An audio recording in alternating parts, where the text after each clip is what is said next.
आपको पता है कॉम्प्लेक्स फिस्टुला क्या होता है, ये क्यों होता है और इसका इलाज किस तरह से होता है? इन्हीं सब चीजों की जानकारी लेने के लिए आज मैं पहुंची हूँ रोहतक के गुरुकुल हॉस्पिटल में और मेरे साथ डॉक्टर परमेल चौधरी हैं जो कि देश के जाने माने डॉक्टरों में से माने जाते हैं। कोलोरेक्टल सर्जन है, लेप्रोस्कोपिक सर्जन है। उनसे हम बातचीत करेंगे, उनसे हम खुद जानेंगे कि कॉम्प्लेक्स फिस्टुला क्या है और वो किस वजह से होता है। नमस्कार मैडम, आपके दर्शकों का भी स्वागत है। आज हम बात करेंगे कॉम्प्लेक्स एनल फिस्टुला के बारे में। बिल्कुल, क्योंकि मैं देख रहा हूँ कि पूरे देश में ही जैसे हमारे पास फोन आते हैं, पेशेंट भी आते रहते हैं। बेचारा कोई मणिपुर से आता है, कोई दुबई से आता है, कोई कतर से आता है, मतलब इंडिया से आते हैं, इंडिया से बाहर से भी आते हैं जो हमारी वीडियोस देखते हैं। इंडियंस जो बाहर रहते हैं, हिंदी से जो समझते हैं। कॉम्प्लेक्स एनल फिस्टुला के बारे में सबसे बड़ी भ्रांति तो यही है कि वो सोचते हैं कि पेशेंट, चाहे वो महिला है चाहे वो पुरुष है, ये सोचता है कि कोई बाल तोड़ फुंसी है, छोटी सी फुंसी, छोटी मोटी कोई फुंसी मानता है। जो हमारा गुदा मार्ग होता है उसके आसपास, एनल जो ओपनिंग होती है उसके आसपास वो कहेंगे कि छोटी सी फुंसी है। कभी उसमें से पस आ जाती है, कभी नहीं आती है। एंटीबायोटिक ले लेते हैं तो 15 दिन तक पस नहीं आती, पानी तो आता रहता है। कभी वो नीचे का रास्ता बंद हो जाता है। कोई कह रहा है मैं होम्योपैथी की दवाई खा लेता हूँ, 6 महीने से खा रहा हूँ। कोई कह रहा है मैं 10 साल से दवाइयां ही खा रहा हूँ, कभी आयुर्वेदिक दवाइयां खाता हूँ, कभी कुछ खाता हूँ, कभी एंटीबायोटिक, कभी कहीं। तो वो एक जो छोटी सी बाल तोड़ जो फुंसी जो समझते हैं, शुरुआत में एक सिंपल फिस्टुला ही बनता है सभी को। शुरुआत में कोई कॉम्प्लेक्स फिस्टुला नहीं होता है। कॉम्प्लेक्स फिस्टुला तब हम बोलेंगे जब या तो वो सीध में ही, मतलब कि लिवेटर एनआई एक हमारा एक लेवल होता है जिसको हम डिफाइन करते हैं fistula, grade 1, grade 2, grade 3, grade 4। तो इसमें जब वो लिवेटर एनआई से भी ऊपर चला जाता है तब वो कॉम्प्लेक्स फिस्टुला, ग्रेड 5 फिस्टुला बोला जाता है।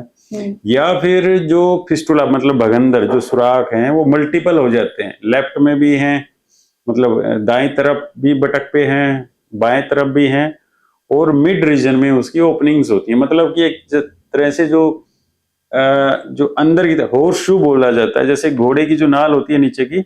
या फिर सिंपल भाषा में समझाऊं मैं आपको, तब क्या होता है कि जैसे एक तितली बैठी हुई हो, तितली पंख फैला के, बीच में जो तितली का जो बॉडी पार्ट है सीध में है ना, वो उसका मेन ओरिजिन होता है। मतलब मेन जो वही है, उस मेन बीमारी जो उसके पंख हैं लेफ्ट और राइट। इस तरह से हमारी जो एनल कैनाल होती है, रेक्टम होता है, उसके पीछे की तरफ या आगे की तरफ वो कहीं भी जा सकता है। तो ये हॉर्सशू जो कॉम्प्लेक्स फिस्टुला एक साधारण से साधारण फिस्टुला जो आसानी से ठीक हो जाना था।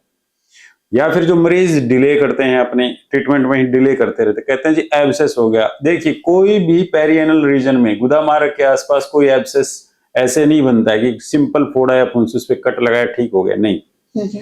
फोड़ा या फुंसी तभी होता है 99% केसेस में जब वो एक फिस्टुला ही होता है।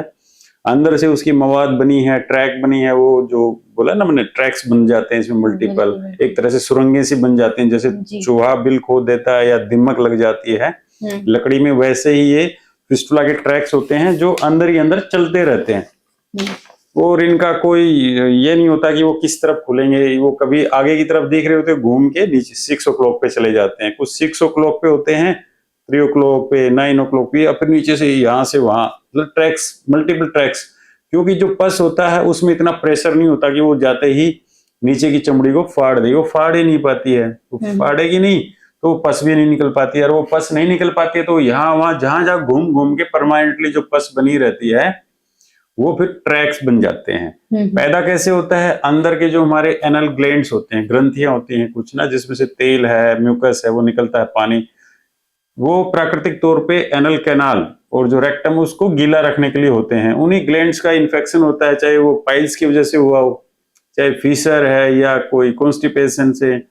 हाँ, ये जो रोगी होते हैं जैसे थायराइड वाले, हाइपोथायराइडिज्म है जिसको, या फिर जिनको है क्रोनिक कॉन्स्टिपेशन, मतलब काफी सालों से कॉन्स्टिपेशन है, या जिनकी सिटिंग जॉब है, या फिर क्या है डायबिटीज। डायबिटीज में क्या होता है, सिंपल से सिंपल फिस्टुला का प्रारंभिक स्टेप्स में, प्रारंभिक उसकी समय में ही, आपने 1 हफ्ते में या महीने में, मतलब लोग महीनों महीनों तक वो दवाइयां खाते रहते, वो अंदर ही अंदर बिल्कुल परमानेंट ट्रैक्स बन जाते हैं, फिर उसको निवारण मुश्किल हो जाता है। तो डायबिटीज के रोगियों को तो बिल्कुल 1 दिन की भी देरी नहीं करनी चाहिए, क्योंकि 1 दिन में तो 24 घंटे होते हैं।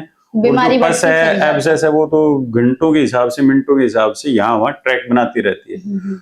लेकिन रोगी आते हैं 10 साल पुराने, 4 साल पुराने, 5 साल पुराने, 20 साल पुराने। कुछ तो रोगी ऐसे आते हैं, वो कहते हैं जी हमारे तो 20-22 साल की उम्र में इस तरह से वो बाल तोड़ फुंसी बनी थी, फिर हम नौकरी में बिजी हो गए, समय नहीं मिला, या फिर कहीं जैसे जो झोला छाप भाइयों के पास फंस गए, उन्होंने धागे बांध दिए, या कुछ किसी ने इंजेक्शन लगा दिया। हर कोई शॉर्टकट उसमें चलने की कोशिश कर रहा होता है कि मैं ऐसे, हाँ, लेकिन प्रचार भी भ्रामक होता है, क्योंकि इसमें जो कोलोरेक्टल सर्जन है वो तो कभी सामने आते ही नहीं है हमारे देश में, या सर्जन लोग इस पे मतलब इसको अवॉइड करने लगते हैं पेशेंटों को भी ना। तो बेचारे पेशेंट जाएं तो जाएंगे, वो कहेंगे कि हम तो मेडिकल कॉलेज में गए थे, हम तो एम्स में गए थे, हम तो यहाँ गए थे, वहां गए थे। सर मैं कोई पूछना उनको, चाहूंगी हाँ, ना केवल कॉम्प्लेक्स फिस्टुला बल्कि रेक्टल प्रोलैप्स की भी बीमारी मैं सुन रही हूँ। अच्छा, हाँ, ये गुदा मार्ग के आसपास की बीमारियां हैं, जैसे रेक्टल प्रोलैप्स हो गया, बिल्कुल, वो ठीक करने में या गैस निकालने में समस्या होना, मतलब रेक्टल प्रोलैप्स है। वहां से जैसे मांस निकल जाना है, पूरा ही निकल जाना, या कईयों को ये होता है कि मांस निकलता है नीचे से, उनको मस्से सोचते रहते हैं, जैसे कुछ भी छोटा सा कुछ निकला नहीं, वो ये सोचते हैं कि ये बवासीर है, लेकिन बवासीर नहीं होता, ये एक तरह से लोअर रेक्टम का म्यूकोसल प्रोलैप्स होता है। मैं बोलूंगा कि ग्रेड 1 उसको रेक्टल प्रोलैप्स है।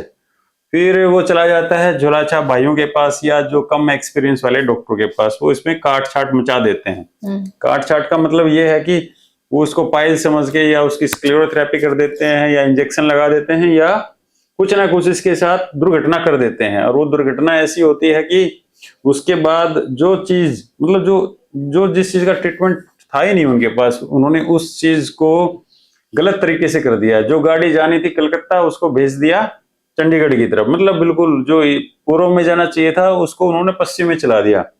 जो समस्या एक छोटी सी समस्या होती, शुरुआत में हम उसको आसानी से ठीक कर सकते थे, अब उसी को काट छाट करके उसमें फिस्टुला बना दिया, उसमें अल्सर कर दिए, वो फिर धीरे धीरे बेचारा पेशेंट घूम फिर के फिर कंप्लीट रेक्टल प्रोलैप्स के साथ ही आता है, या फिर ताउम्र ऐसे ही समस्याओं के साथ जूझता मतलब उस समय बिताता रहता है। हाँ, कॉम्प्लेक्स फिस्टुला का जो ट्रीटमेंट है वो सबसे बेहतरीन जो आज के दिन है वो है कम, जैसे उसमें कम, एक तरह से मैं बोलूंगा कि कोई कटाई छटाई होती है। सबसे बेहतरीन है video assisted anal fistula treatment, जिसको कि वाफ्ट बोला जाता है। उसके साथ हम हाइब्रिड टेक्निक यूज करते हैं, कभी लिफ्ट भी, मतलब जो ट्रैक्स होते हैं उन्हीं को हम रिपेयर करने की कोशिश करते हैं, ताकि जो अंदर गुदा मार्ग में एनल कैनाल या फिर जो रेक्टम के अंदर जो उनकी कनेक्टिविटी होती है वो बाहर के ट्रैक्स के साथ बंद हो जाए, है ना। हमारा लक्ष्य तो यही होता है। साथ ही साथ जो स्पिंक्टर्स होते हैं, जो हमारा जो फीकल मैटर है या फिर जो गैसेज हैं, उसका कंट्रोल का जो सिस्टम है उसको प्रिजर्व रखने के लिए हमारा प्रिंसिपल क्या होता है कि पेशेंट ठीक ठाक भी रहे, उसके जो कंट्रोल सिस्टम है वो भी ठीक ठाक रहे, और उसका ट्रीटमेंट भी हो जाए। सर मैं अगर गुरुकुल हॉस्पिटल की बात करूं तो यहाँ पर पेशेंट को क्या क्या फैसिलिटी दी जाती है? हमारे यहाँ तो देखिए लेप्रोस्कोपिक सर्जरी है ना, लेजर सर्जरी है, वाफ्ट है, या फिर जो पेशेंट को, जैसे किसी पेशेंट में कई सारी टेक्निक लगानी होती है हमें, तो वो सारी की सारी हमारे पास जो मॉड्यूलर ओटी है, ऑपरेशन आईसीयू है, वेंटिलेटर है ना। मतलब कि हम उस पेशेंट में, चाहे वो एक 10 मिनट की सर्जरी है, चाहे वो 10 घंटे की सर्जरी है, या वो 2 दिन चलने वाला उसका कोई कैंसर है, जैसे एनल कैंसर है, एनल कैनाल का कैंसर है, या रेक्टम का कैंसर है, या कोलोन का कैंसर, या पेट का कोई कैंसर जिसकी वजह से उसको फिस्टुला बन गई। बहुत सारे पेशेंट आते हैं, वो सोचते हैं कि उनको कोई साधारण सा कोई फीसर है, या फिर उनको कोई बवासीर है, या कोई फिस्टुला है, लेकिन जब बाद में उनका जब हम जांच परख करते हैं, या एमआरआई कराते हैं, हमारा फिस्टुलोग्राम कराते हैं, या फिर उसकी हम कोई सर्जरी करते हैं जिसमें हम बायोप्सी लेते हैं, तब पता लगता है कि जी उनको तो कैंसर है। तो गुदा मार्ग से निकलने वाला कोई भी मांस या मस्सा कोई जरूरी नहीं है कि वो बवासीर है। वो रेक्टल जो प्रोलैप्स की जो एक कोई स्टेज हो सकती है, म्यूकोसल प्रोलैप्स हो सकता है, प्रारंभिक स्टेज हो सकती है ना, इंटरसेप्शन हो सकता है। पेशेंट कह रहा है कि मैं मल त्यागना तो चाहता हूं सुबह सुबह, या गैसेज निकालना तो चाहता हूं, लेकिन जो ही टॉयलेट सीट पे बैठूंगा या कोशिश करूंगा वो हो ही नहीं पाता है। फिर वो उठता है, तब उसको फिर से इसका फीलिंग आती है, तब वो फिर से कोशिश कर रहा होता है ना। कहने का मतलब है सुबह सुबह किसी पेशेंट को 1 घंटा लग जाता है, मतलब 1 घंटे तक वो बैठ रहा है, उठ रहा है, बैठ रहा है टॉयलेट में ना, मतलब कोशिश कर रहा है। कोई जैसे हाथ से निकाल रहा है, कोई नीमा दे के निकाल रहा है। कहने का ये मतलब है कि जो इंटरसेप्शन, रेक्टल प्रोलैप्स, प्रोलैप्स में तो बाहर दिखाई देता है, इंटरसेप्शन में क्या होता है, अंदर ही अंदर सब कुछ उलझा हुआ होता है। मतलब मरीज कोशिश तो कर रहा होता है लेकिन निकल ही नहीं पाता है, बाहर तो कुछ निकल ही नहीं पाता, बेचारा अंदर ही अंदर जैसे उसका पोटी और जो गैस है वो अंदर ही अंदर मिक्स होके उसको बेचैन कर रही होते हैं, घुड़ घुड़ की आवाजें वो महसूस कर रहा होता है। पेट के अंदर ऐसी फीलिंग आ रही होती है कि वो पोटी करे लेकिन निकल ही नहीं पा रही होती, क्योंकि बाहर का जो रास्ता है वो बंद हो रहा होता है उसका, बाहर उसको कुछ दिखाई नहीं देता है। अब अंदर में समस्याएं हैं, बाहर कुछ दिखाई नहीं दे रहा, इंटरसेप्शन है उसको, रेक्टल इंटरसेप्शन है ना, सिग्मोइड कोलोन की प्रॉब्लम है। कहने का मतलब है कि सब कुछ भूल भुलैया में चलता रहता है। तो एनल कैनाल है या रेक्टम है या गुदा मार्ग के आसपास की जो समस्याएं हैं वो कोई साधारण समस्याएं नहीं होती हैं। उसको शुरुआत में ही उसका अगर निवारण कर देंगे तो एक सिंपल से सिंपल फिस्टुला भी आसानी से ठीक हो जाएगा। आप अपना जो जीवन है आसानी से व्यतीत कर सकते हैं, अपने काम धाम जॉब। और बहुत सारे मरीज तो मैं ऐसे देखता हूँ कि जो सिंपल कोई वही होगी ना कहानी, उनको जाना था कहीं पूर्व की तरफ, पहुंचा दिया उनको दक्षिण की तरफ, तो उनका ट्रीटमेंट पहली बार तो वो शॉर्टकट गए किसी न किसी, जैसे वो गली में, बस स्टैंड के पास, पुलिया के नीचे या कहीं ऐसी छुपी हुई जगह पे खोपचा सा बना के जो रहते हैं ना, जो एक ही इंजेक्शन में कहते हैं ना जी बवासीर खत्म एक इंजेक्शन में, मतलब जीवन की सारी कठिनाइयां दूर। उनसे ये भी कह दें कि कोई ऐसा कोई इंजेक्शन है उनके पास कि जीवन की सारी कठिनाइयां, तो वो उसके लिए भी हाँ बोल देंगे और वो लगा भी देंगे पेशेंट को। तो कहने का ये मतलब है कि हमें शॉर्टकट नहीं चलना चाहिए। सच्चाई थोड़ी सी कड़वी हो सकती है लेकिन वो उनका जीवन है उसमें सुधार करेगी, है ना। सही कोलोरेक्टल सर्जन के पास जाइए, है ना। कोई कोलोरेक्टल सर्जन ही ना मिले तो आप किसी जनरल सर्जन से के पास जाइए, कराइए। वो कम से कम आपके जो नीचे के स्फिंक्टर है उनको तो काट के अलग नहीं करेगा, है ना। झोला छाप भाई लोग को कहते तो बहुत सारे पेशेंट आते हैं, बोलते जी ठंडी मशीन बिठा दी नीचे से ना, या किसी ने कुछ नीचे से मतलब बोलते कुछ कर कुछ देते हैं, ये मशीन बिजली वाली मशीन से कुछ जला दिया या ठंडी मशीन से या पता नहीं कुल्फी जमाने वाली मशीन से। वो आजकल वो नई वो कहेंगे जर्मनी से ले आए, हम इटली से ले आए। कौन सी जर्मनी कौन सी इटली, है ना। जो दुनिया में जो वाप्ट है या लेप्रोस्कोपी के जो इक्विपमेंट है तो दुनिया में गिनी चुनी जो कंपनियां हैं, अच्छी कंपनियां हैं वो बनाती हैं, ठीक है। तो वो बनाती हैं, वो कोई अलग देश में थोड़ी ना बनवा के ले आए, और वो कोई ऐसा कोई देश नहीं है जो किसी बवासीर के लिए या किसी के लिए ठंडी या गर्म ऐसे कुछ बनाता है ना। तो वो सब टेक्निक्स अलग अलग होती हैं। तो पाइल्स है, फिस्टुला है, रेक्टल प्रोलैप्स है, पहले उसकी अच्छे से डायग्नोसिस कराइए, जांच कराइए। अल्ट्रासाउंड, एंडोएनल अल्ट्रासाउंड भी होता है, एमआरआई होता है, कॉन्ट्रास्ट के साथ एमआरआई कराइए, एमआर फिस्टुलोग्राम कराइए। बार बार पहले तो डायग्नोसिस कराइए, और वो जो डायग्नोसिस है उसके सामने रख दीजिए आपके, अगर आपका कोई झोला छाप है या कोई डॉक्टर है, और कह दो इसको पढ़ के ही दिखा दो। अगर उसकी लाइन ही नहीं पढ़ पाता तो इलाज क्या कराओगे आप। बिल्कुल जिसको ये वो कहेगा हाँ देख लिया ठीक, अरे पढ़ के दिखा दो उसकी 4 लाइनें ना, उसका मीनिंग बता देगा। तब आप उससे कहिए कि सुए में इलाज करो या जो भी है ना। कहने का मतलब है कि सब कुछ ही मतलब झोल पे झोल चल रहा होता है। पेशेंट कह रहे हैं मैं 6 महीने से, कुछ पेशेंट तो ये भी बोलते हैं बेचारे कि मैं गया था वहां इंजेक्शन लगवा लिया या पता नहीं क्या ठंडी मशीन गर्म मशीन। उसके बाद कहते हैं कि फिर असली हॉस्पिटल में 1 महीने भर्ती रहना पड़ा कि नीचे पस बन गई, हमारे जो नीचे जो हिप जॉइंट्स होते हैं उसके अंदर पस बन गई, या फिर कुछ कहते हैं कि फोर्नियर गैंग्रीन, एक नीचे का एक विशेष प्रकार का गैंग्रीन होता है जिसमें पेरिनियल एरिया और लोअर एब्डोमेन तक पूरी पस या फिर पूरा काला पड़ जाता है। उसके बाद पेशेंट जाते हैं बहुत बड़े हॉस्पिटल में, भर्ती रहते हैं, महीनों महीने में जाके ठीक होते हैं वे। मल्टीपल सर्जरीज होती हैं, डिब्राइडमेंट होते हैं तब जाके, और जो असल समस्या थी वो तो फिर भूल ही जाते हैं कि उसमें शुरू में कहाँ क्या समस्या, छोटी सी समस्या थी, शुरू में कहाँ गया था और कहाँ पहुंच गया।